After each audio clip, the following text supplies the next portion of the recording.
2 years have passed now since Mike Tyson first journeyed to the Pacific Rim. At that time, his image took on mythic proportions in Tokyo as curious Japanese pounded the celebrated Western warrior. Since then, Tyson has reduced defense of his heavyweight title to a clockwork routine. Both fighters have had their say here. I couldn't tell whether or not the punch hurt. Tubbs is hurt. Tubbs is hurt badly. It was a left hook. I'm the best fighter in the world today. I refuse to lose.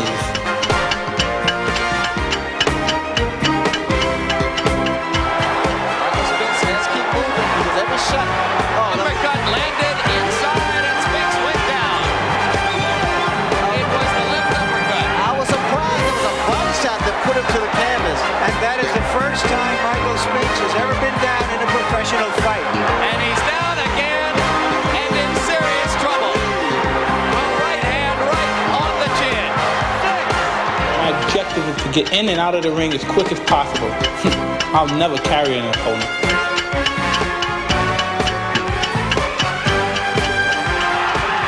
What's this about here? That's not shot. That's not that goal shot. Beautiful shot. Steele and seated up. I promise to anyone who dares to step in the ring against me, I'll be your worst nightmare.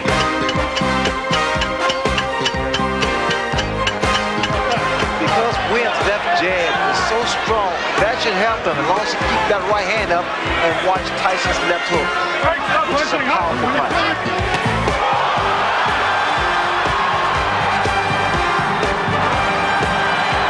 No one, and I mean no one in the world, ever take my title away from me. So on the heels of that promise, Mike Tyson returns to Tokyo. It's always good to be back in Japan. I mean, we're a great fan of the Japanese culture, and we're happy to be back. And tonight, one James Buster Douglas is designated as the next victim of this fearsome fighting machine. It is 12 noon, Sunday, February 11, as we come to you live from Tokyo.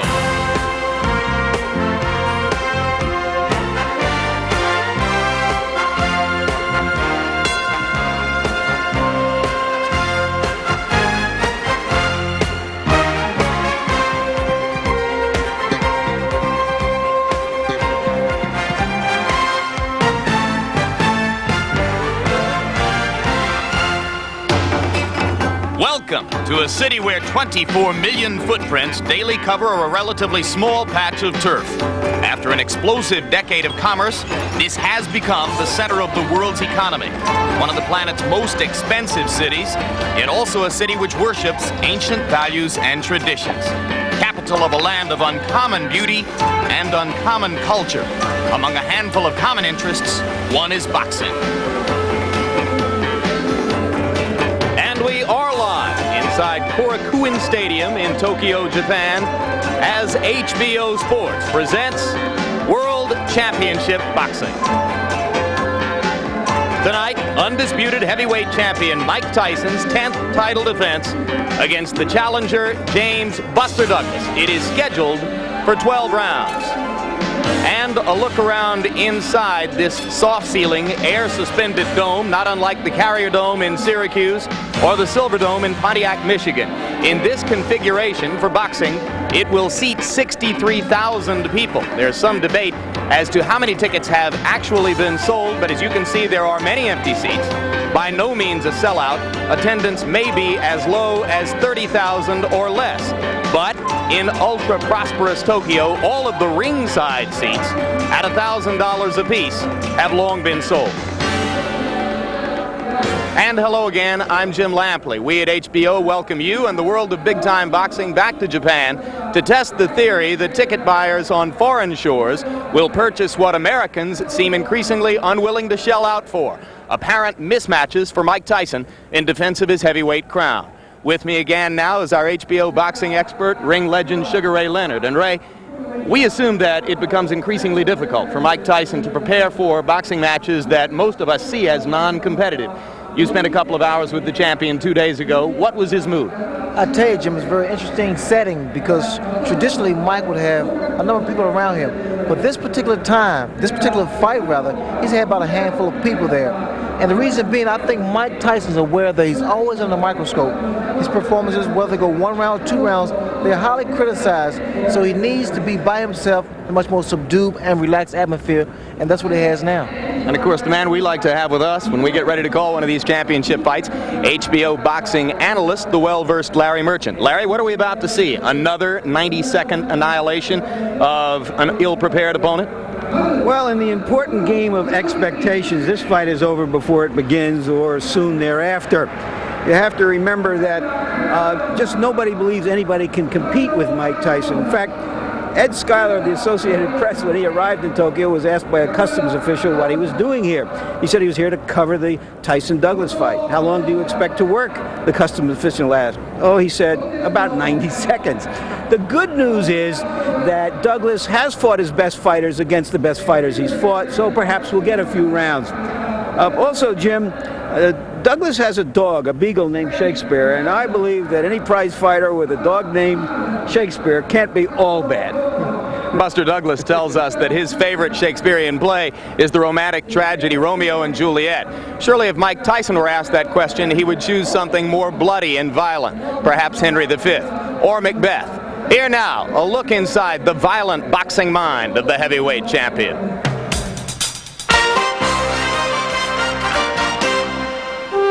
Mike Tyson lives in a Darwinian arena.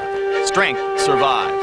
The casual observer, his edge, his tool for dominance is physical. Understandable, given his presence and his physique. And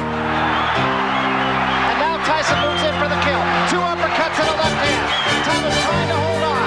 Serious trouble, and down he goes. Tyson really doing damage with the uppercuts. But aside from the muscle behind the gloves, Mike also possesses a capacity for mind over matter, which has allowed him to come to terms with the emotional pressures of boxing. It started when Tyson was 14, and boxing philosopher and father figure Cus D'Amato began to teach his pupil the necessary skills to become a great fighter. Your mind is not in your way. There's something distracting you. From the beginning, the ancient D'Amato harped on the willpower and self-confidence the boy would need to be a champion. Tyson learned as much about the mind as about the jab. Fear is like fire. If you let it get out of control, it will destroy you and everything around you. You manage to control it, you can make it work for you. Mike had no trouble grasping boxing technique. Hitting people, he was a natural. But the emotional side of the sport took time. As a 16-year-old amateur, he would break into tears over fear of losing. Look, just relax, Michael, relax, just relax. Just relax. Relax. Yeah, but just relax. Just relax. Just relax. I know human nature too well. Everybody's a little nervous and scared. If you allow your fears to overwhelm you, it would destroy you. Like Cus D'Amato used to say, I love it when my fighter has that doubt, because that doubt makes them improve, makes them want to overcome. Eventually, Tyson learned to control his mind, not only to prepare himself for battle, but to send a message to his opponent as well. If you were the best fighter, you don't have to be intimidating nobody. The best intimidation is to be meek and be very docile for the other guy to underestimate. I'm not relatively big for a heavyweight. If you look at the guys that fight, they're much bigger, they're much taller, they have all the advantages, quote, you know what I mean, as it takes to be successful. You know what I mean? So I wouldn't consider myself an intimidating figure. To say merely that Mike Tyson is intimidating is like saying Michael Jackson is musically talented. It has the power of understatement. The champion's anger builds to a fever as the fight approaches. The final hours in the dressing room are his private hell. The night of the fight, it seems so long, it never comes. An hour before the fight, 3 hours before the fight, it never comes, it never comes. 10 minutes before the fight, you're gloved up, everything, and it never comes. Once I come out the dressing room, you know what I mean, I know everything's over. All the hard, the 3 months or whatever I trained for the fight, I mean, it's come to this final moment. It was once said, a fighter should pray for a sound mind in a sound body. Mike Tyson is a fighter whose prayers have been answered. I'm a master fighter. I go in there and fight. I could be anybody in the world and fighting. You know what I mean? No, I'm not talking about going in there and master jabbing and slipping side to side. I'm talking about going in there and fighting and doing everything I know with all my knowledge, and they're using everything they know. I'm the best fighter. And now we are live once again in Korakuen Stadium in Tokyo, Japan, where coming up you are about to see Mike Tyson's 10th defense of his undisputed heavyweight championship, about scheduled for 12 rounds, against today's challenger, James "Buster" Douglas of Columbus, Ohio. Briefly now, let's take a quick look at some of the ways in which Mike Tyson has occupied himself during this month-long visit to Tokyo. Scenes here from some of the things that Mike did on those few occasions when he was outside the giant new Otani Hotel. He didn't go out much, spent most of his time sitting in his hotel suite, indulging in his well-known passion for martial arts videotapes. It should be pointed out that Tyson's mood on this trip was much different than that of a couple of years ago when he came here as a 21-year-old newlywed with his wife Robin and immersed himself much more fully in discovery of Japanese culture and customs. Some of the Japanese observers might have been a little surprised at the skill with which the champion clutched and tossed a pigeon here. Maybe they didn't know the well-known story to American boxing fans of how pigeon tending was the primary hobby in Tyson's painful and difficult youth. More now on the champion of first-round darkness in the land of the rising sun from our Larry Merchant. They didn't give a title to this extravaganza, which is the custom these days, so I'm calling it the Revenge of the Financial Nerds. That's us. The Japanese have bought our Van Goghs, even some Rocky Mountains, Rockefeller Center, Columbia Pictures. But hey, we sold them Tyson Douglas. Sold it to them for $6 million, 4 times its value on the American Stock Exchange. Why would the shrewd businessmen in the land of the rising yen want this fight? Well, let's call it status. Status is of major importance here. That's why there are 10 golf clubs in metropolitan Tokyo with entrance requirements of $1 million to $3 million. That's why there are 3,000 ringside seats at $1,000 apiece filled tonight. And that's why you can actually buy a gift cantaloupe for $125. Saw it with my very own eyes. The only other thing I could figure is that the Japanese, who are so good at copying things, want to try to copy Mike Tyson, maybe melt down one of their sumo wrestlers. But I wouldn't worry too much about it. I don't think they could even copy an ordinary challenger, a challenger who does have a dog named Shakespeare.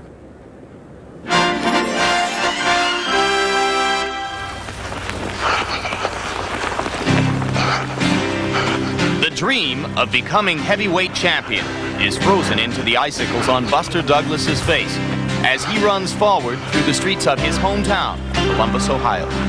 Douglas runs not away from his past, but toward his date with destiny. James "Buster" Douglas's past is a proud one. His father, Bill Douglas, was an excellent light heavyweight who fought several champions in his time. After he retired, Bill devoted his efforts to training his son, James. I was, at birth, introduced to boxing. I had a burning desire to want to fight. I used to, harp on my father about taking me to the gym because he ran that gym. And, he kept me off for as long as he could, and eventually he just took me in. And I went in there and liked it. As an amateur, Buster enjoyed immediate success, and he turned professional at 21. His early career was marked by striking success and discouraging failure. James Douglas that was then isn't the same James Douglas as now. My determination level is phenomenal compared to how it was then, because I felt as though, there was a lot of things that distracted me, and I let distract me. But now, I got a total focus on what I want to do. The man who is paid to sustain Douglas's concentration is his manager, John Johnson. Johnson learned his techniques as an assistant to one of the most demanding disciplinarians, the late Ohio State football coach, Woody Hayes. I love John, really. John is a true man. If you got John in your corner, man, you got a good man in your corner, and I do. And, we're not only business associates, we're friends. That friendship is but one reason Douglas remains in his childhood hometown of Columbus. This city is where all of Buster's stories begin, and he takes refuge before a big fight in the places which resonate in his memory. Like his father before him, Buster brings his son, Lamar, to the gym where it all began. The first time I ever started boxing, put on a pair of glasses in here. Mount Vernon focus point, Mount Vernon Plaza. See, this is when it first started. My first pro fight, grandfather promoted the show. Everybody was seated on the steps here.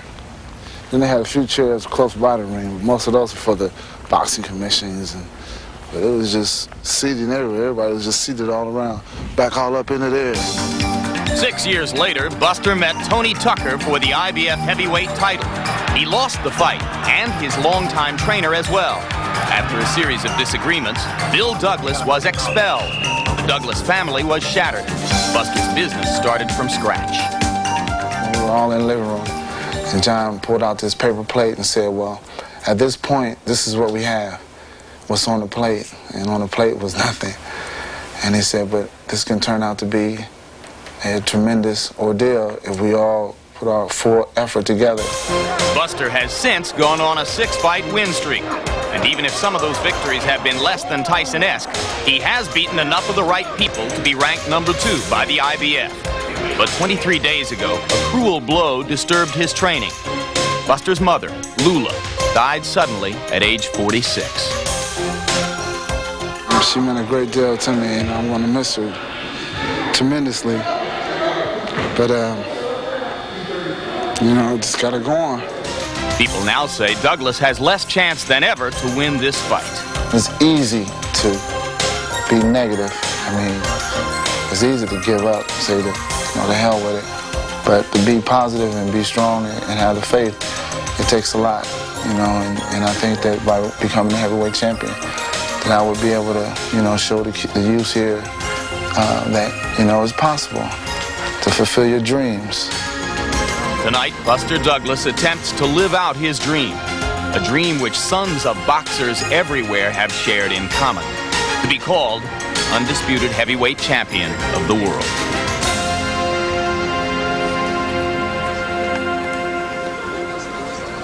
And as if the death of his mother were not enough, in recent days, Buster Douglas has learned of yet another misfortune for one close to him. The mother of his 11-year-old son has been found to be afflicted by a severe kidney ailment, which people in the Douglas camp say could eventually threaten her life as well. You've heard the references to Mike Tyson's reign of terror. Here now some statistics which demonstrate the degree to which he has dominated the heavyweight division since becoming champion. 52 rounds in title fights, an average of only 5.2 rounds per title fight. For the moment, that is the best figure in the history of heavyweight champions. And his career knockout percentage ranks behind only that of former champion George Foreman, the Foreman record of 65-2 with 61 knockouts, including his 19 knockouts in 20 fights during the most recent comeback.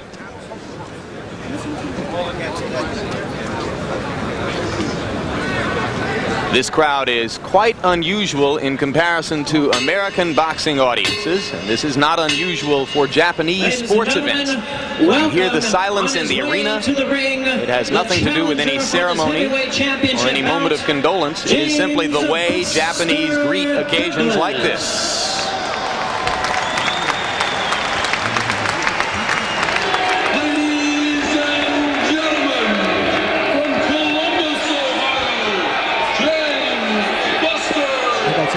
I got you.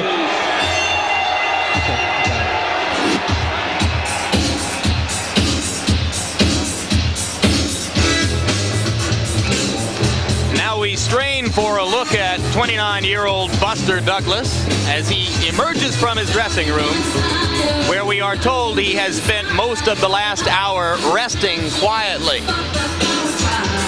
His last fight, a 10-round decision over Oliver McCall, was on the undercard of Tyson's 93-second conquest of Carl the Truth Williams in Atlantic City. You see his rankings, number 2 for the IBF, number 3 for the WBC, and number 4 for the WBA. As a footnote, the number 1 ranked heavyweight contender in all 3 governing bodies' estimation is Evander Holyfield, who is here at ringside, and we expect to be talking live with him at the end of the bout. This is more animated than we usually see Buster Douglas, so he is obviously excited. But despite all of the woes that you outlined, Jim, he now has to go out and fight the most fearsome fighter on the planet. He will, however, go away with about $1 million. And that should cap his professional career quite nicely. If he gives a good performance, even if he doesn't win, he would be in line for more money. So he has a lot of motivation.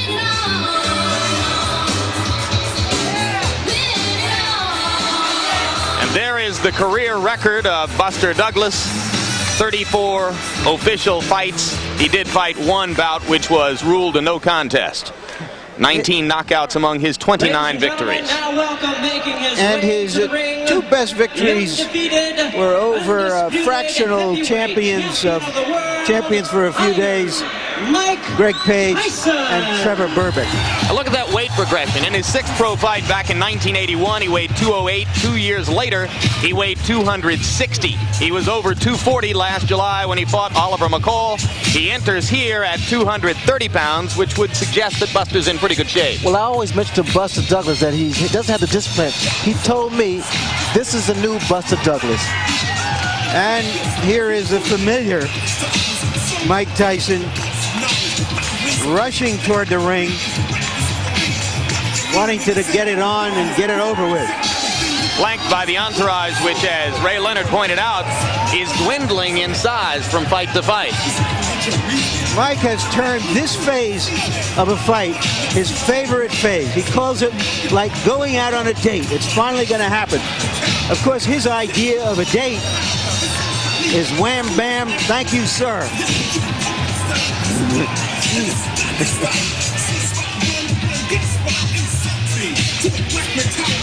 The man closer to Tyson, or to the screen, just inside of Tyson, on screen right there, is Jay Bright, one of the 2 listed co-trainers. Not in sight in this picture is Aaron Snowell, the other co-trainer. They, of course, the men who inherited the role of training Tyson when Kevin Rooney was expelled from the Tyson camp. 37 wins, 33 knockouts, only 1 decision in a title fight, and that was the 12-rounder with Tony Tucker. Now check it. There was also a 12-round decision over Bone Crusher Smith in a title fight. Principals, we have with us a presentation by the World Boxing Association of a Joe Louis heavyweight super belt given to Mike Tyson on behalf of his many successful defenses of the heavyweight crown. On behalf of the WBA, we have the Japan Boxing Commission Chief Commissioner Makoto Hosaka to present the Joe Louis super belt. Mike Tyson doesn't really care about this ceremony in which a Japanese official wants to hand him some local belt.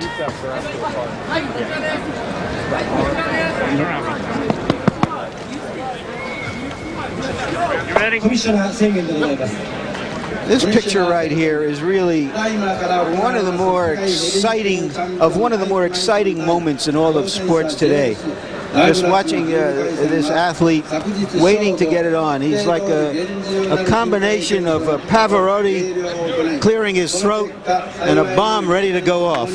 This is the worst part, because waiting, you want to get the fight on. You don't want to wait around for the ceremonies. You just want to get into the ring and then start the fight. Tyson has managed to completely ignore the entreaties of Japanese officials in the ring who want him to participate in this belt ceremony. He wants to do the belting right now. And it's always tougher on the challenger because he has to wait.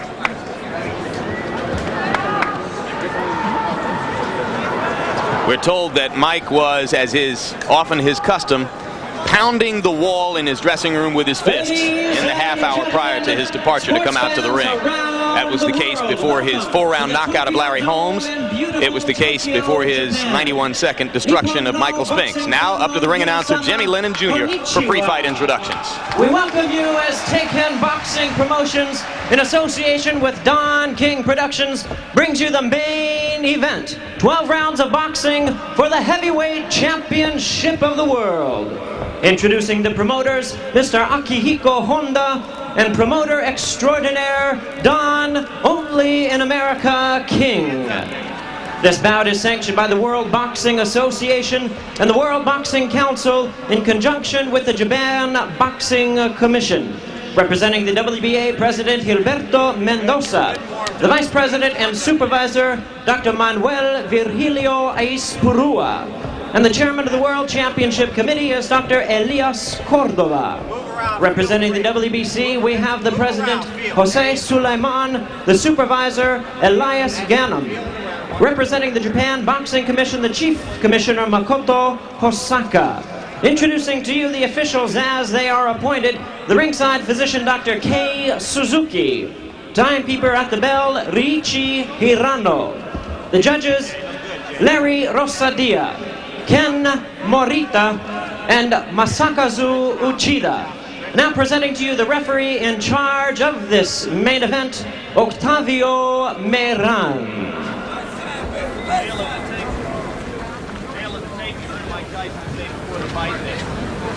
Tail of the tape, you heard Mike Tyson say before the fight that he's always had a physical disadvantage against his opponents, and here it is again. Height, weight, and reach all in Buster Douglas's favor. But Tyson, once again, is in great shape at 220.5 pounds. Rules for the fight, the one significant rule, and it is unusual, the 3 knockdown rule is in effect here. Again, Jimmy Lennon.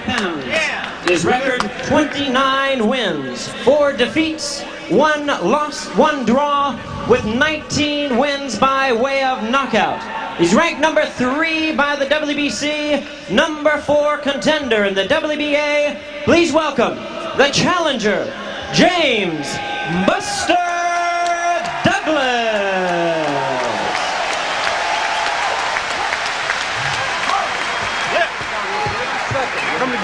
And his opponent, the defending champion on my left, really needing no introduction the world over. He's ready to fight out of the red corner and attired in black trunks.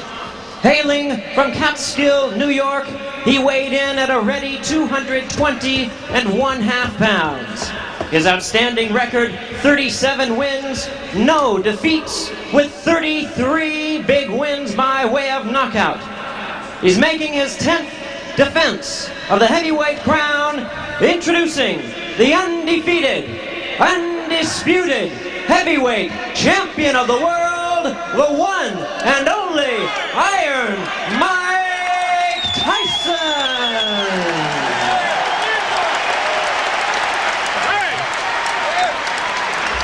Give me a break, please. Gentlemen, remember the dressing room instructions. Shake hands and good luck both. Everybody out.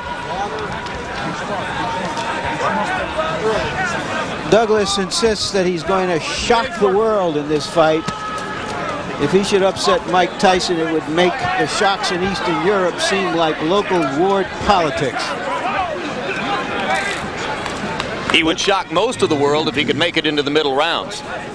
Well, he has convinced Mike Tyson this very first round. Buster Douglas is a conventional fighter who likes to work behind a stiff left jab. Break! Get it! Break! Get him off on you, Buster. Get him off on you. Get him off on you, baby. Get off on you, baby. Get him, baby. Get him, baby. I'm surprised to see Buster moving so well. I mean, he's really, I think the weight has made a difference in his upper body movement and his legs. Keeping that jab out there. He wants to tie Mike up every time Mike gets inside. And the problem a lot of fighters make is the fact they drop that right hand of theirs, and Mike Tyson's left hook is no cupcake. Keep in mind that Carl Williams looked pretty loose and relaxed against Tyson until Tyson hit him with a body punch about 45 seconds into the bout. Mike has not yet gone to the body against Douglas here. Well, the left jab of Buster Douglas is incredible because he's one of the few guys I've seen other than Larry Holmes and maybe a handful of guys that can put a guy down with the left jab. So the left jab is a key weapon for Buster Douglas. He fought a sculpted Adonis named Mike Williams on the undercard of Tyson Spinks and floored him twice in the early rounds with the left jab. Hey, both heads.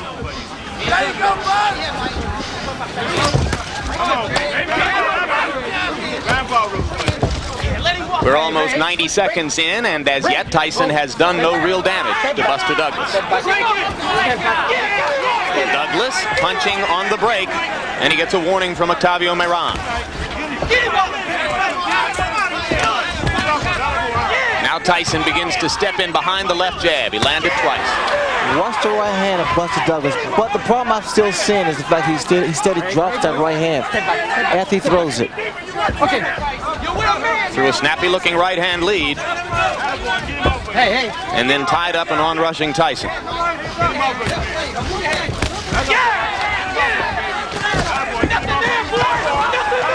See, Mike has to be careful also because Mike's standing in front of him too. Couple of right hands by Douglas.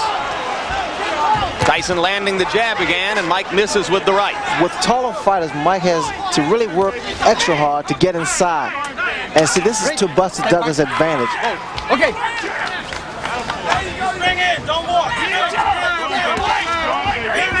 Left jab lands again for Tyson. He has not yet gone to the body. Against Frank Bruno, Tyson basically forgot Bruno's ribcage for the first 4 rounds and paid a bit of a price for it. Once he went to the body in round 5, the fight was over pretty quickly. See, Douglas is not allowing Mike to work his body. He's trying to tie him up inside. In fact, he's doing a pretty good job here. Another right hand lead by Douglas, and Tyson lands the left hook. That was a good round for Douglas, and I gave it to him. Probably the best round I've ever seen him fight. アメリカ・ニューヨーク市ブルックリン生まれ1966年6月1985年3月デビュー37戦全勝37勝のうちには33の KO 勝ちが含まれております。対します青コーナー挑戦者ジェームス・ダグラスアメリカ オハイオ州コロンバス出身1960年4月生まれデビュー1981年5月戦績35戦25回2and 3 punches, baby. 3 and 4. Suck it up. 3 and 4. Second out. That was a very docile round for Mike Tyson, throwing only 13 punches. But a number of jabs, but a number of fighters have had good first rounds against Tyson, and that was it. Let's see if Douglas can sustain it, Jim. Keep in mind that Tyson, a little more than 3 weeks ago, was knocked down in training by Greg Page. And there was some talk here that he was not as sharp as he has been for previous bouts. You never know until he's in the ring. Hey, don't do that. Every time that Mike comes inside, apparently Douglas has been doing a lot of watching films because he takes a move. He steps to his right, give him a little angle. Douglas giving as good as he gets inside right there. He outlanded Tyson by punch stat computations, 22 punches to 8. Round Very hard right hand by Douglas inside that Tyson walked right into. And right through, I might add.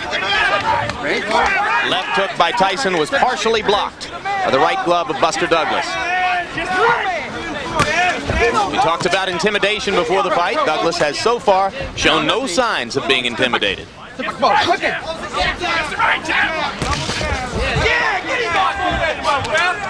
what they want from Tyson's corner, they want to see more upper body movement and also more punches thrown as opposed to the one big punch. And that's what Mike Tyson's doing now.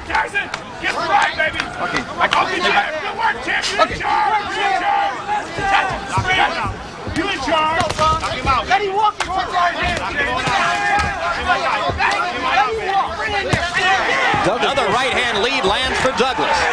Douglas not afraid. That is apparent. And what's happening, Douglas started to get his punches off first, which is the key to boxing. You get your punches off first. He's got pretty quick hands for a big man. Well, the lighter Douglas is, the faster his hands are, the more accurate his punches are. Not a lot of power. As Larry referred to when he talked about Tyson walking right through the solid right. I wouldn't necessarily say that because I think Tyson has a pretty good chin, and he's compact. And what's happening, every time Douglas throws a shot, in fact, it was a good body shot by Mike Tyson. First good body shot he's thrown. Tyson keeps that chin tucked in. As you watch Buster Douglas try to tie Mike Tyson up inside, remember that fighters such as James Tillis and Mitch Green and Bone Crusher Smith have thoroughly frustrated Tyson at times with just that tactic.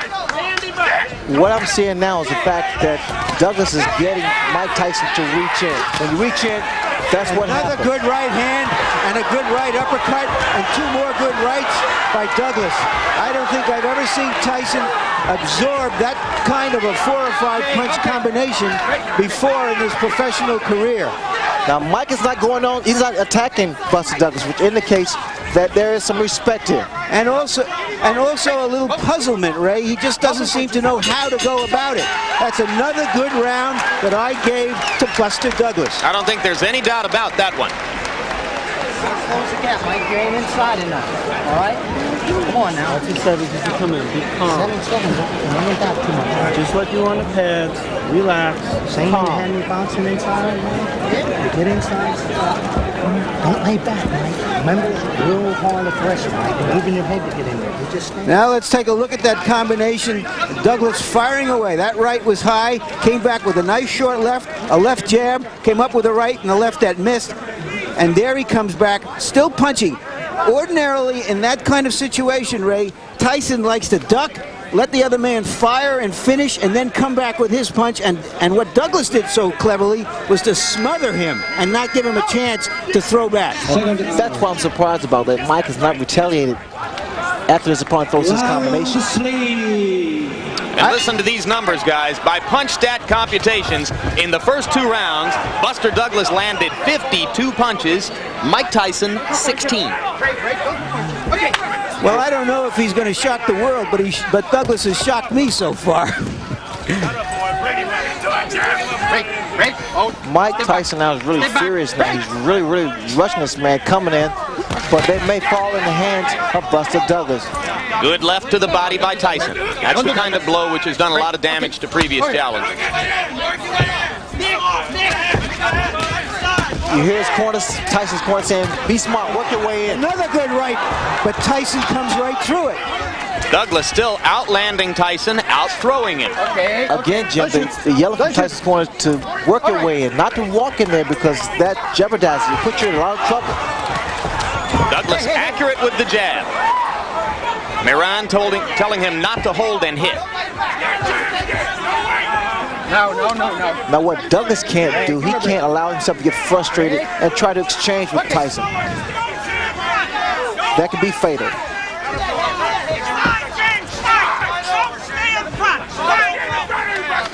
I'm surprised I don't see as many body shots thrown by Mike Tyson. That would bring those hands down of Buster Douglas. Right hand by Tyson moving in. All right. Punches. Left and a right by Douglas. Tyson seems a little more precise in this round as he tries to move in, but it is still Douglas who is throwing and landing more often. Working behind the jab, as is his custom. Those right-hand leads have been very effective. They have been, but also you got to get those hands back up. What's Douglas doing? He's not allowing Mike to get his punches off to the midsection. Although there was a right hand to the rib cage there. Again, the yellow from Tyson's corner combination is not one punch. And that's why Douglas is able to get his combinations off, because he's only expecting a one-punch retaliation. Break.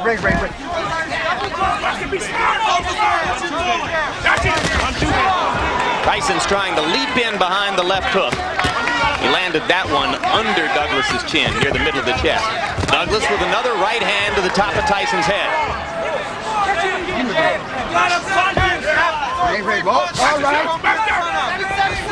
Again, Tyson's corner yelling, you've got to punch inside. No, don't do that. All right, no, hey. Good solid left jab by Douglas. Tyson grazed him with the right.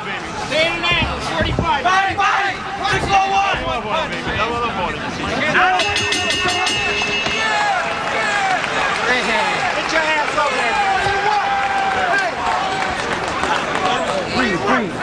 6-4-1 inside. Don't just stand there and look at him. You gotta work. You're not closing the gap, Mike. You got to get inside by jabbing and moving your head. When you get in the inside, you got to punch. All right? Come on now. Punch, Mike. Jab, overhand, right, come back into your foot. Okay? Relax. You're too flat-footed in there. Right. Okay? Trust in what you know. Do it. Let it go.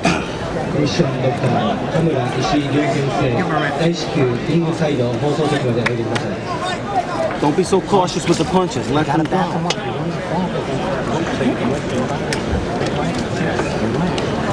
7-7. You get in there. Right. Don't sit there and look. They can't. Your bail, listen, your bail. Keep sweet. This is the first time since Kevin Rooney hasn't been with Mike Tyson that he's needed some answers from the corner. Let's see if he's got the right answers. They're trying to make him just fight, not look to just wing big punches, expecting Douglas to fall the first time he lands something. And the man who does most of the talking in Tyson's corner and who leans forward to whisper in his ear is Aaron Snowell. If you watch what Douglas is doing now, he's trying to double that jab up. And see, the second jab is not really hard, but it blinds you for a fraction of a second. That's when you drop the right hand. And you notice Douglas is trying to throw not just one jab, but two jabs. Wait, don't use it. Up your face.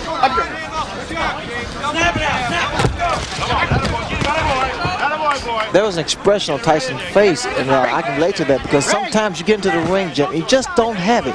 Things just don't click in. And maybe that's what he's feeling now. He's just not on. Well, we're in round 4, and a lot of ringside observers didn't expect the fight to go this far. It should be pointed out that stamina has been a problem for Buster Douglas throughout his career.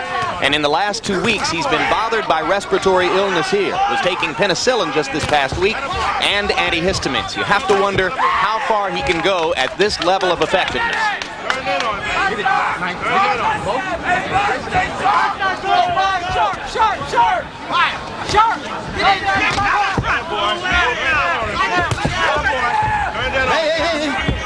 Hey, don't step back.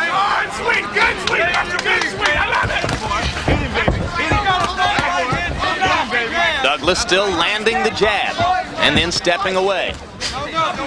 Tyson seems less aggressive than is normally the case, perhaps a little frustrated. Well, Buster Douglas definitely is inspired because of the tragedy of the passing of his mother. And it reminds me of when Howard Davis' mother passed during the 1976 Olympics. It really motivated him because he was doing it for Mom. Everyone in Douglas's camp said that would be the case today. He was extremely close to his mother. Right hand by Douglas right on Tyson's chin. The double jabs, especially with a big man, is difficult to penetrate. Always difficult to penetrate. Critics of Tyson say that since the departure of Kevin Rooney, he has been increasingly easy to hit. There's very little head movement here today. I wouldn't necessarily agree with that. Mike Tyson is Mike Tyson. Mike Tyson's a natural fighter. You don't think that the loss of Rooney as trainer has made any difference? I don't really believe that. But one thing about it, I guess I must be a little contradictory, but normally to keep the same family, it's always a plus. But then again, sometimes you must change. As you did. Yes. Good left hook by Douglas again with a left and a right. Now Tyson lands a right hand and backs Buster up, but here he comes. Mike throwing his punches. Mike is dropping his hands, which is very dangerous. Well, if Mike Tyson, who loves pigeons, was looking for a pigeon in this fight, he hasn't found him. You got to use that 7 to get inside, Mike, to back this guy up, and you got to move that head. All right? Get that rhythm. And there, of course, is Evander Holyfield, who has a guarantee of $12 million to fight Mike Tyson in June. And right now, that $12 million isn't in the bank.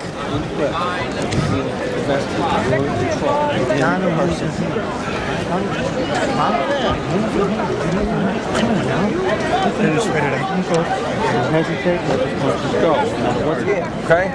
Come on, you want all 4 rounds. You got to hold your concentration. Now you'll come back. Everything will be there.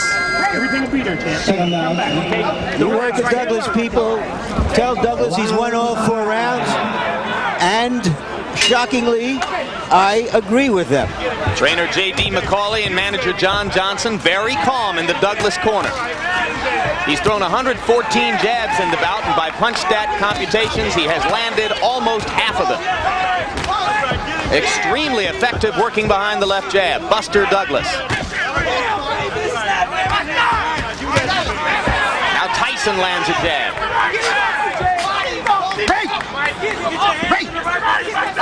This is the round in which Tyson turned things around against Frank Bruno. Right hand by Douglas lands again. He's been very quick with it. Douglas getting the breathing here. Very smart. Very, very smart. He throws his combination. Then he ties him up. There's just no head movement there, Ray. Mike is a stationary target for this guy. Well, that's the reason his corner is so petrified, because they see that Mike has become somewhat of a stationary target directly in front of Buster Douglas. That's why the right hand's been hit landing. Okay. Now this is totally uncharacteristic of Mike Tyson. He's right there in front of his opponent, not doing anything, just reaching in. There's that right hand again. It's going to happen every time. Another right hand, and now Tyson seems to be wobbled. Mike is not throwing back. Buster Douglas is completely dominating this round with jabs and right crosses. What's going to do some damage now? Buster Douglas throw an uppercut. Tyson leaps inside with a left hook. One punch at a time, though. That's all he's throwing. There's the uppercut. Absolutely, the opening is there. Buster Douglas is so relaxed, and this should save him in the later rounds if it should go that far. It appears, Ray, that Douglas is fighting a master fight in the geometry of the fight. Every time that Tyson appears ready to throw, he either ties him up like he just does, or he just backs off a little bit and ruins his timing. Thus far, he's fought the perfect fight because he's not being a stationary target, although he's not really running around. There's a lot of swelling above Mike Tyson's left eye, and it is partially closed. And that is from the right hand leads that Buster Douglas has landed almost at will throughout the fight. That left jab of Buster Douglas is a measuring stick. Very strong. Watch it come out, and then he drops the right hand. Well, I think you'd have to say this is the most trouble Mike Tyson has ever been in at this stage of a title defense. This is the most trouble Jimmy's ever been at any stage of a title defense. Now, Mike doesn't get hit by lead right hand. That's another round for Buster Douglas. And he even dominated the exchange after the bell. You remember at the top of the show, I said the good news is Buster Douglas always fights his best against the best opponents. This is even better news than that from his point of view. And he has swelled up Mike Tyson's eye and is dominating the fight right now.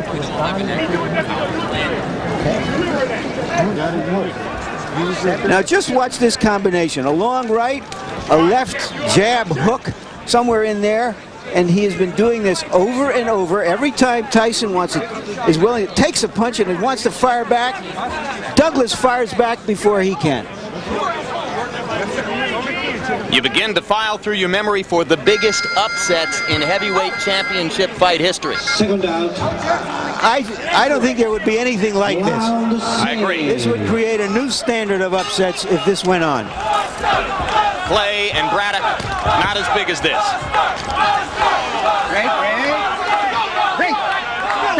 Step back. All right. Question is the stamina of Douglas, as you've pointed out. Stamina has never been a problem for Mike Tyson opponents in the past. And I would question the stamina of Buster Douglas at this kind of pace, Larry, but again, he is so relaxed in there. By punch stat computations, in the 5th round, Buster Douglas outlanded Mike Tyson 3-1, 33 punches to 11. If anything, his dominance is increasing. Again, the leadoff rights, I'm very surprised they are landing like they are. Tyson landed an uppercut inside.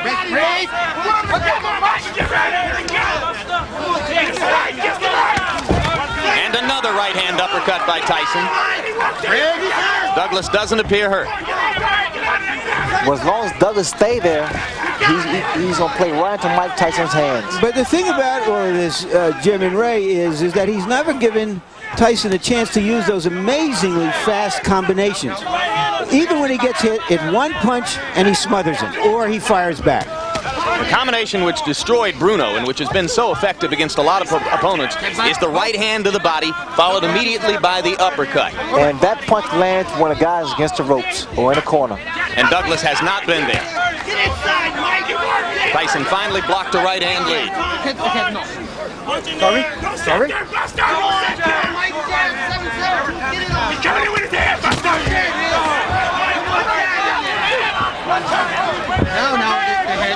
Little more peekaboo defense from Tyson now, as he is clearly aware of the closing left eye. And that becomes a factor, especially for the very first time. Experience plays a major role in that kind of handicap. One of the things that his great mentor, Cus D'Amato, used to tell him was, it's no virtue to get hit, keep your gloves up. And Mike Tyson in recent fights, which have been so easy for him, has forgotten that advice and has kept his hands down. Now you see he's so worried that he's going back to what was called the peekaboo style of defense. He's got his gloves back up again. All right.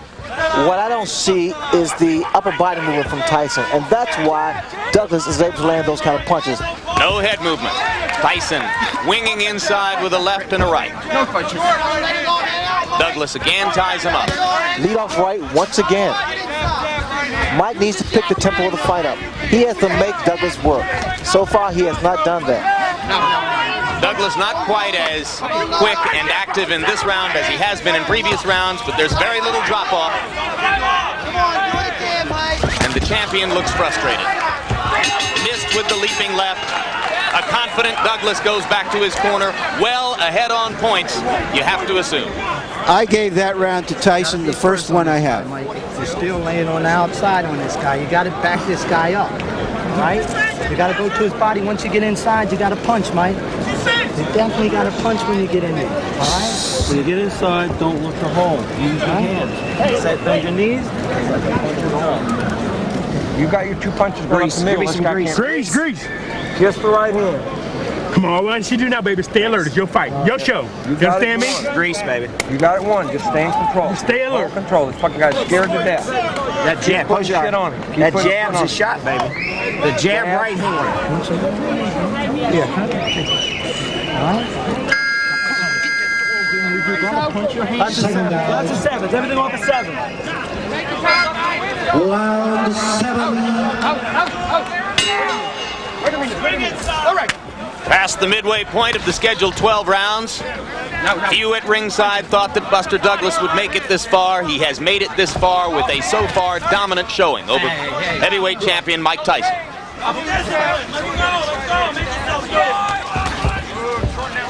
If this fight was being held in the States, the crowd would be in an uproar right now. Here they are eerily silent. Douglas continues to outland Tyson at close quarters and then to tie him up. It has made an enormous difference in the talent of Buster Douglas by shedding off those pounds. He's so much quicker, he's so much agile, and he's so much accurate now.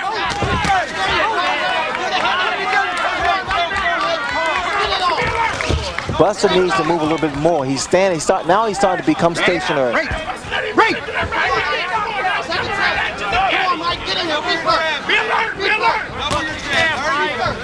Right there. No, punches. Punch. Great. All right.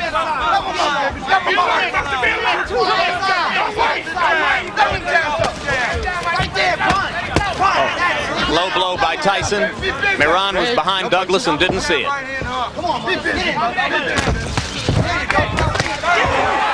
Douglas with another right hand, looping over the top. Great. It's a great tempo for Douglas. Notice his hands are down.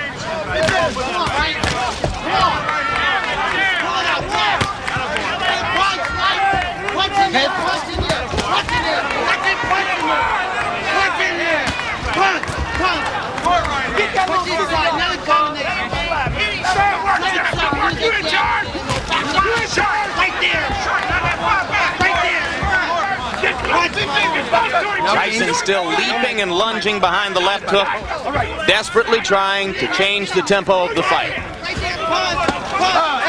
Another low blow. This time Mayron saw it. Okay.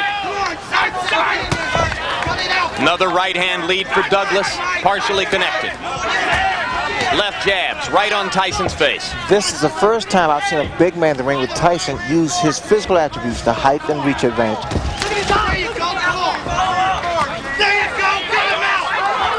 Tyson's corner liked what it saw with the left uppercut. It was almost 25 years ago when a 7-1 betting underdog named Cassius Clay thoroughly frustrated and whipped a Sonny Liston in Miami Beach at a time when Liston was regarded as invincible. You have to go back that far to find something this shocking in a heavyweight title fight. No combinations by Mike Tyson.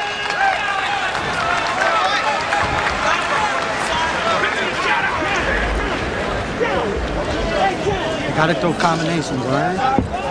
All right, don't relax. All right, you're down. You're down on the corner. Okay, you gotta gut this motherfucker.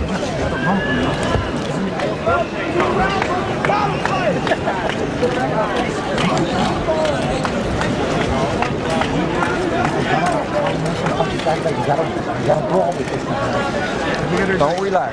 Double your jab every time it comes to you, and the right hand's only going to travel. Beautiful work, champ. Beautiful work. Keep busting on that eye. Stay strong, Buster. Stay alert. Everything else is in your ballpark, champ. Now, this is an event that happened in training. It was dismissed. Tyson has been down before in training. Nobody takes it too seriously. But there you saw Greg Page step in with a right hand and Tyson go down. In fairness, I don't know how you can relate it to what happened here, except that Mike Tyson is anything but the dynamo, this dynamic terror that we're used to seeing. Buster Douglas has neutralized him, frustrated him, beaten him to the punch. By punch count statistics, Tyson is averaging only 23 punches around. He's going to have to step up the activity if he's going to turn things around here. That knockdown in training took place just a little bit more than 3 weeks ago. Everybody from Don King on down in Tyson's camp said it was no play acting, it was for real. Off this performance, I think you'd have to say yes, it was definitely for real.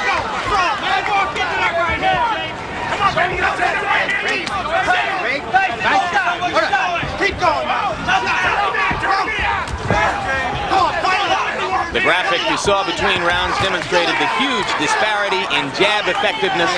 Buster Douglas thoroughly dominant in that department so far.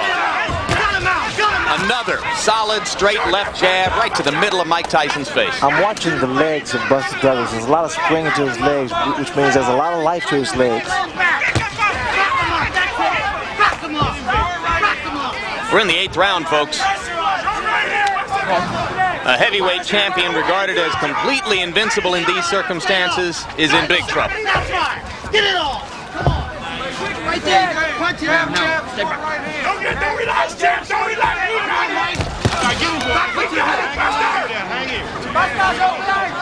He got him! Work it now! Come on, Mike! Fight! Right there! Get him now! Don't let him walk! Come on, get it out! Get it out! Hey. Could you imagine Buster Douglas, undisputed heavyweight champion of the world? Well, it's not over yet, Jim, but I tell you, he's put a good account of himself up. It boggles the mind. Well, he's asking some questions of Tyson that Tyson hasn't been asked before. In the second half of a fight, he's got to come back and win it. Look at the punches. These right-hand leads are not diminishing in effectiveness, guys. He is still landing just about all of them. Double jabs, lead off right hands. And now he's starting to back Mike up. No. Hitting on the break, Moran didn't say a word to him about it. There's a little swelling under the left eye now of Mike Tyson. Still beating Tyson to the punch, Ray. Well, there's just no question which is the more confident fighter now. You see how easily Douglas is dominating the action inside. And Tyson is holding on. I've never seen this happen before with Mike Tyson. He's always been the initiator. Here he's against the ropes. I've never seen. And there's a right hand uppercut, and down goes Douglas. As suddenly as that. Can he beat the count? He got a little overconfident. Got a little loosey-goosey. Still wobbly. Let's see what Mike can do to finish. And the bell ends to save Buster Douglas at the end of round 8. Well, Tyson needed something like that desperately, and like a real champion, he came through with it. It was though he baited Douglas in. I thought he was out of it. Let's take a look. Tyson is backing up. Now perhaps he's trying to bait him to come in and to relax, because that was the effect of it. Came off the ropes with that terrific right uppercut. What a shot. Shades of Frank Bruno. Let's see if what Douglas has when he comes out for this round. Second down. Second down. Round 9. He's had 60 seconds to recover. Clearly he was out on his feet as the bell sounded. And Tyson is trying to find out immediately if his head is clear. This is when Douglas should really do a great deal of clinching, tying his head and trying to clear his head. Hey, don't do that. Left hand lands by Tyson. Right to the body, he tries the uppercut again and misses. Douglas comes back with a left and a right. 3 solid shots right on Tyson's face. Just missed with the uppercut on the break, and there goes Tyson inside and up and under again.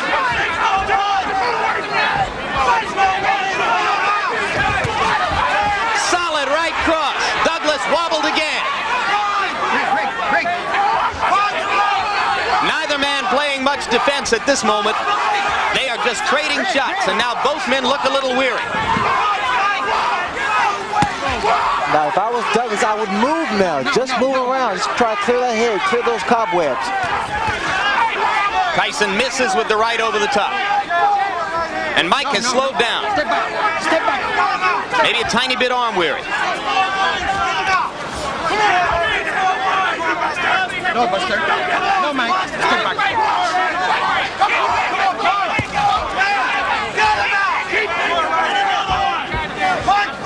This is high drama, and the crowd here is greeting it by and large with stony silence. Probably disbelief, Jim. They came to see Godzilla, and the wrong guy appeared to be Godzilla until that knockdown. The left eye of Mike Tyson's nearly closed now. Shades of Ray Leonard against Tommy Hearns. Douglas coming back with a left and right. Tyson is wobbling. Tyson needs the ropes for support. Douglas wailing away. Without the ropes, Mike would have gone down. Plenty of time left in the round.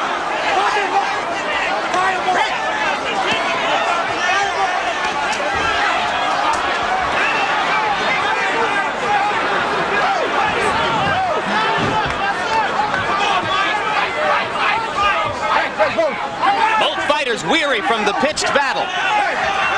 Mike Tyson was on the verge of going down.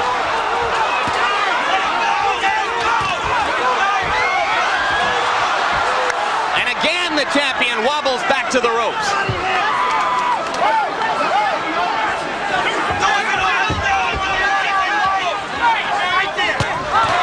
Solid right hand by Douglas.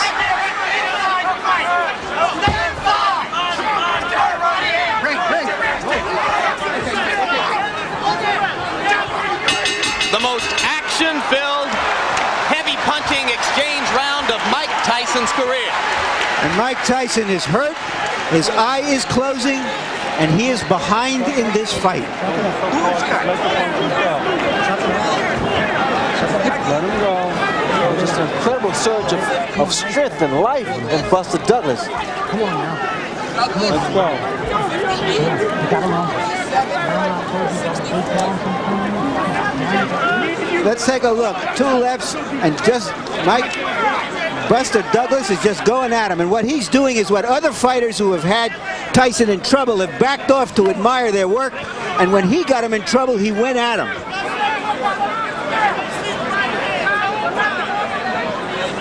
And Tyson has taken some big punches. James Douglas is not a great puncher, but he's a 230-pound man throwing some hard stuff. And Tyson, to his credit, has stood in there and taken the punches. Oh, what a right hand by Tyson to begin the 10th round. Emphasis on man, Larry. This has been an inspired, courageous performance by a man whose mother has died within the past month, whose son's mother is battling a difficult kidney ailment, who had every reason to come into this bout depressed and downtrodden, chosen by no one to have a chance of getting out of the first few rounds, and he has thoroughly dominated Mike Tyson with the exception of the moment when he went down.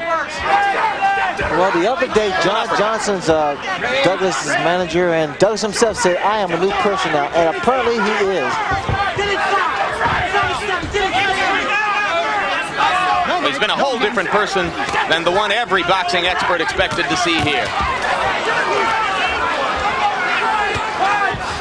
It appears that Tyson is virtually a one-eyed fighter at this point. A desperate one-eyed fighter.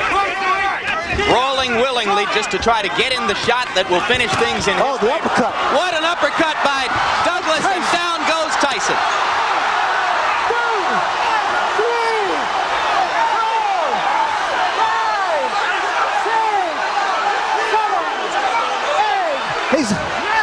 It's over. It's over. Mike Tyson has been knocked out. Unbelievable.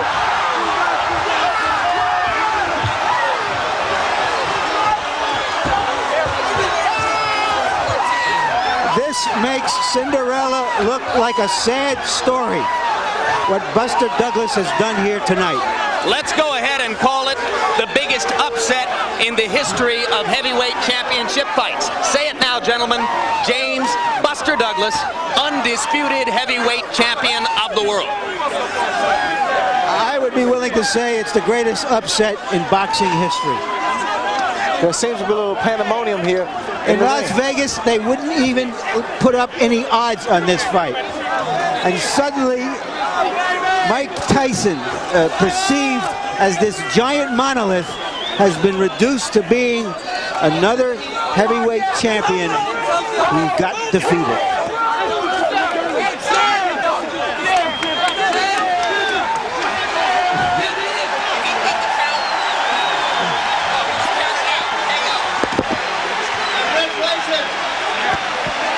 And you heard Aaron Snowell saying to Tyson, who apparently was unaware, you were counted out.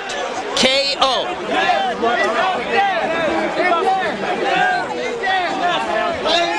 This victory for Buster Douglas could not have been more richly deserved. Well, Douglas did well. A lot of guys have done, a few guys have done in the past. They've hurt Tyson and didn't take advantage of it. Buster Douglas, inspired by the death of his mother, came on very strong. He had Tyson in trouble a few times. The uppercut. That pretty much was the bread and butter for this fight here.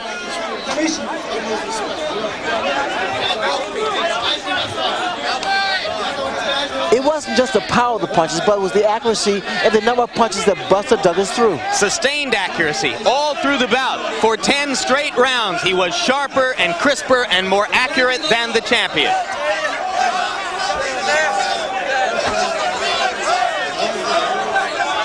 If it weren't so impossible to believe that Buster Douglas would knock out Mike Tyson, you might have begun to say in the middle rounds that it was nearly inevitable, as Tyson's eye closed and as he began to wobble in the inside exchanges.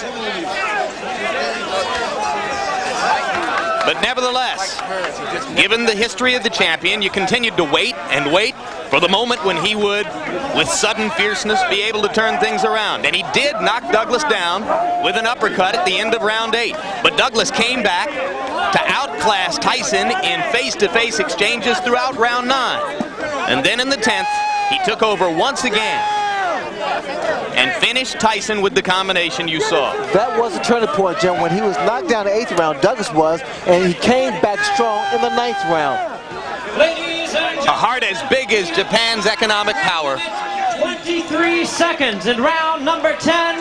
The winner by way of knockout and new heavyweight champion of the world, James Buster Douglas. Hey, let him interview.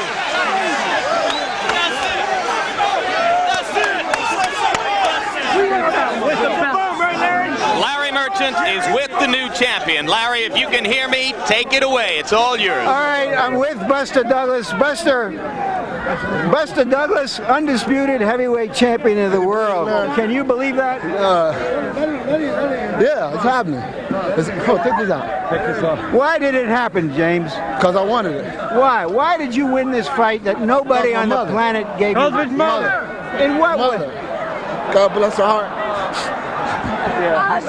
Let him go, Larry. After he got knocked down, I said you can't let him beat.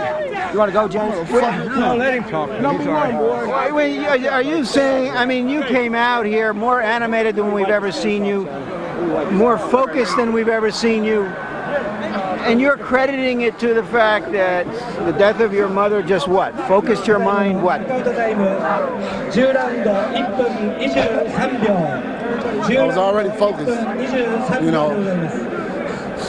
Well, what surprised you from the get-go? What were you going to try to do from the get-go? Just what I did, whip his ass. You know, I mean, he come to fight, I come to fight. I told you in the room, I said that it was time for James Douglas to come out of the closet. But it seems you had You know, I told you that I also had times where I had great fights and would come back with 2 or 3 different fights that was mediocre, you know, and I would leave a lot of doubt. I don't blame you guys. You guys go on what you see, you understand? But I know, and my people know, that what the real James Douglas is all about. Every challenger for Mike Tyson says the same thing, but you did something in there. I told you to neutralize him. Why my nose? Thank you, Jesus. All right, just one moment, Buster. I told you in the room, I said, they weren't James Douglas. But you didn't let him get off. It seemed every time he wanted to throw a punch, either you beat him to it or you smothered him. Was that the idea? Well, I just did what I did, you know. I went out there and fought my fight. All right, now, yeah, very instinctive, very instinctive. All right, now you had him, but you get knocked down at the end. Well, yeah, you know, and that was a good shot. I mean, you know, like I said before, a man over 200 pounds has a good shot. Did you get careless? Did you think you had? I think so. That was just starting to get real relaxed, you know, and I got shook. I mean, I got hit, and I came back, you know, sucked it up. Because I knew I had him also. You know, I knew he was, every time he would try to get off, I would come back, you know, and offset him by beating him to his punch. You know, because Mike, well, early in the fight, you know, Mike would come out, you know, and throw his big shots. You know, so what I would do is just, you know, go with him and come back with my own. You know, and another thing, I was very relaxed. I wasn't afraid of the man. I fear no man, because I believe in God. That's the only man I fear. You know, thank God. I give this praise to the Lord Jesus Christ. But you know that you're in there with Mike Tyson. After the knockdown, did you think he would come on, or did you know you had to stop his momentum at that point? Well, yeah, I knew he was going to come because he's a champion. I mean, he was going to suck it up and come and get me, you know, and I was ready for it. I was aware of everything. You know, I was totally aware of everything. And Dad, this one is for you. I love you. Could you see the confusion in his eyes? One of his eyes was closed. Well, I seen that early on, you know, because of the stiff jab. You know, I was just letting him run into the jab because, you know, it's speed. I have tremendous speed. I have tremendous stability. As I told you earlier in the room, I said, well, you know, I'm conditioned to go 12 rounds. And that's what I was conditioned for. That's why I was able to get up from the knockdown. You know, it was a good shot. You know, I give him all respect for that. You know, but when I got up, it was like, well, it's time to go ahead and get him out of there. You hit him with because I got careless. I got careless, Larry. You know, I started, you know, getting in control of everything. And then all of a sudden, he caught me with a good shot. You took some fearsome, he took some fearsome punches. Yeah. This is a dream, Larry. This is truly a dream. I swear to God. This is a dream. Hey, where's the other? This is truly a dream, man. This is a dream, Larry. Put the belt on. Put it on. Put it on. This is truly a dream, Larry. I watched you on HBO 1,000 times putting belts on guys or, you know, interviewing guys, and I said one day it's going to be me. One day it's going to be me, and thank God that it was me today. I swear to God. You hit him with some fearsome punches. I hit him with some great shots, man. Early, and he didn't go. Well, yeah, well, that's great. That's great, because you understand, like my dad said, you know, you hit him with shots, let him take it like, oh, okay. You want to take a shot. Yeah, be a tough guy. Just keep chopping on him. Just keep chopping on him. And eventually he's going to go. And that's what happened. As you've seen over there, he was flat on his ass. I think that tells the whole story, Jim. Mike Tyson flat on his, whatever you want to call it. Jim? Rodney, I love you, Rodney. James Buster Douglas, 29 years old, Columbus, Ohio, undisputed heavyweight champion of the world. Well, if you're a sports fan, you know you've seen it dozens of times. How many times has a story so sentimental, so poignant, so emotionally powerful seemed to simply take over reality and tell itself? Surely the sentimentalist in all of us wanted to believe that in the wake of the death of his mother, amid the difficulties being suffered by the mother of his child, James Buster Douglas could step forth today with a performance unlike any other in his entire career and compete with Mike Tyson. Surely the realist in all of us said no, that wasn't really possible. But indeed it was possible, and it happened. And an inspired Buster Douglas thoroughly dominated Mike Tyson and courageously came back from an 8th round knockdown to turn around and knock the champion out himself. Larry Merchant, it has to be one of the greatest and most memorable moments in the history of the sport. Well, it certainly is. I wish it had been in the States after all this, but Buster Douglas is an athlete. He played football and basketball in high school. He had a scholarship as a power forward to a junior college. He has had some ability, and I was very moved by the way he said he did it also for his dad. His dad was a terrific, spirited fighter, middleweight and light heavyweight, and was never satisfied with his son, who seemed to be so casual about it. But for whatever human reason possible, for someone to surpass his own ability, to surpass anything that he can ever do before in this moment, at this moment, that's what makes this sport so terrific. Right now, a chance for us to talk with the man who ranks along with Mike Tyson for the moment as today's biggest loser, Evander Holyfield, #1 contender in the eyes of all 3 governing bodies, and a man who had a contract for a guaranteed $11 million to fight Mike Tyson on June 18. Evander, your reaction to what you just saw? Well, it was a great fight on Douglas' part. He went out and fought his fight and fought a very smart fight, and he proved that he wanted to be the champion. As much as it hurt you economically to see what happened, did you find yourself somewhere in your heart inspired by what Buster was doing? Well, my goal was to be the heavyweight champion of the world and not just to fight Mike Tyson. And I came into this fight with an open mind, and I knew that Buster Douglas was a smart fighter and a good puncher, and he proved today that he wanted to be the champion, and he's one of the first fight that Mike Tyson had to reach deep down inside and try to pull it out. Larry? Are you suggesting, Evander, that when he reached deep down inside, there wasn't enough there? Well, it's proved that it wasn't enough. Buster Douglas was a superior fighter today. He outsmarted Tyson and outfought Tyson. Well, let's talk about that. Amid all the... Go ahead, Larry. And you're saying he also outgutted him because he was knocked down with a terrific punch himself. Well, yeah, the bell helped him a lot because that uppercut was a great uppercut, and it proved that Tyson I had the desire of championship because he was getting punished throughout the whole fight, and he was able to still put up a good fight even though the guy was out punching him. One thing I should throw in here, Jim, is that Evander Holyfield is still the #1 ranked heavyweight in the world. In modern times in boxing, they don't allow rematches right away. Otherwise, it might be considered a monstrous gate with a rematch of Tyson and Douglas. But he's got a call as the #1 contender for the next fight. So it may very well be that you're going to wind up against Douglas, and I assume that's what you're hoping. Well, I very much hope so. My goal is to be the heavyweight champion, like I said. And, you know, I looked at Douglas. Douglas is a very smart fighter, and I have to prepare myself to fight Douglas. That's the man that I have to fight. All right, thank you very much, Evander, and good luck. Let's talk about the other side of the coin, Larry. Amid all of the accolades that you and I and everyone else will want to heap upon Buster Douglas amid this emotional and inspiring story, Ray Leonard contends that he doesn't believe the change in trainers has damaged Mike Tyson. I have to disagree. This was not the Mike Tyson for whom head movement, a certain defensive technique, a knowledge of how to get inside and launch the better parts of his arsenal was so much a weapon in the past. To me, he looked stolid and stationary and entirely different. Let me tell you something. If you have Secretariat You don't go out on the street and get some 110-pound guy to sit on his back in big races. You get the best jockey in the world so that if he gets in trouble, the jockey can get him out of trouble. And Mike Tyson had a trainer in Kevin Rooney that he communicated very well with, and I think he needed him tonight. And for those one or two occasions in a fighter's career, as Muhammad Ali needed Angelo Dundee on a couple of occasions, that's why you get the best. That's why you pay these guys a lot of money, even when it seems that you don't need them, because one fight like this can cost you tens of millions of dollars in the marketplace of boxing today. Somewhere today, Kevin Rooney has mixed feelings. He says he roots for Mike. His heart still wants Mike to win every time he watches him fight. But on the other hand, I think, and you'll agree, his worth to Tyson was in a negative way proven today. In one other championship fight in which Tyson had problems, and we're looking at the total punches, which just substantiate how much Douglas dominated this fight in effect. But in one other fight, and that was against Tony Tucker, when Mike had a rough first 4 or 5 rounds. And Kevin Rooney was able to get him to change his battle plan, to go back to basics, just to be a fighter, not a guy who's trying to knock you out with one punch, just to take care of business. For whatever reason, it may have nothing to do with the fellas in his corner. We don't want to blame them.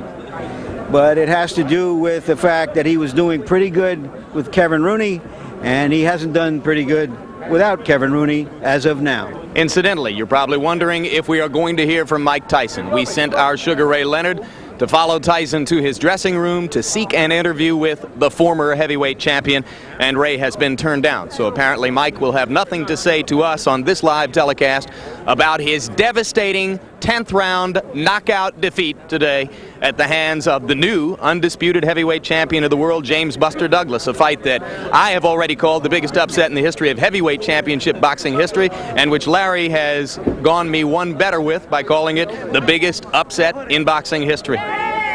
You know, Jim, I was just reminded, I've gone to the Tokyo Fish Market, which is one of the greatest spectacles on earth. As far as you can see, huge frozen tuna, because the Japanese love tuna so much. And going into this fight, I thought, or when I was down there looking at it, I thought, well, Buster Douglas is just another frozen tuna. A guy there that doesn't have, we've never seen him with this much life, this much animation, this much determination. But boxing is the theater of the unexpected, and when you least expect it, we had the unexpected. Speaking of unexpected, and why you never take anything for granted in a prize fight, Larry, look at these judges' scores.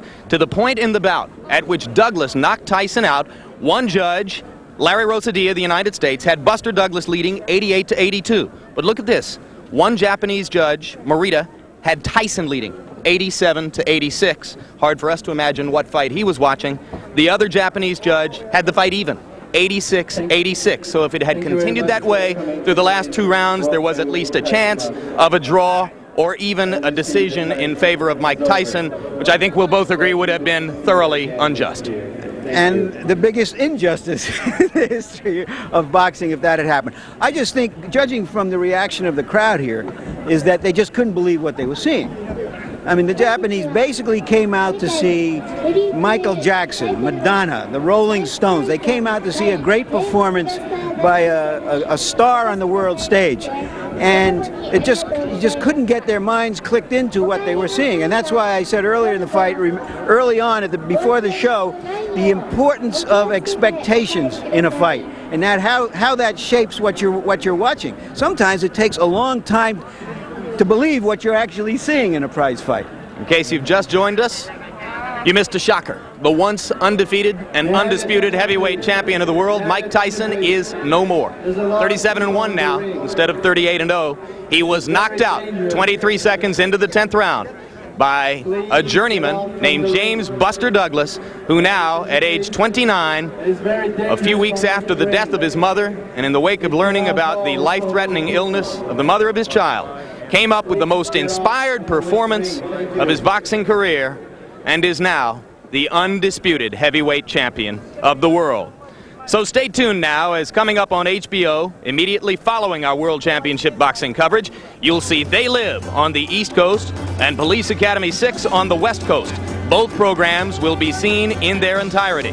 And be sure to join us for our next telecast of World Championship Boxing The unification of the junior welterweight title. WBC champion Julio Cesar Chavez fighting IBF champion Meldrick Taylor in a fight being billed, up till today at least, as the fight of the year. That's coming your way Saturday, March 17, right here on HBO. Now for Larry Merchant and Sugar Ray Leonard, I'm Jim Lampley saying so long from Tokyo, Japan. The executive producer of HBO Sports and producer of tonight's telecast is Ross Greenberg. Tyson versus Douglas was directed by Mark Payton. The replay producers were Rick Bernstein and Mike Whalen. The feature producer was David Harmon. The associate producer was Brian McDonald. Assistant to the producer, Kendall Reed. Production manager, Russell Gabay. And the technical supervisor was George Wenzel.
This has been a presentation of HBO Sports, the network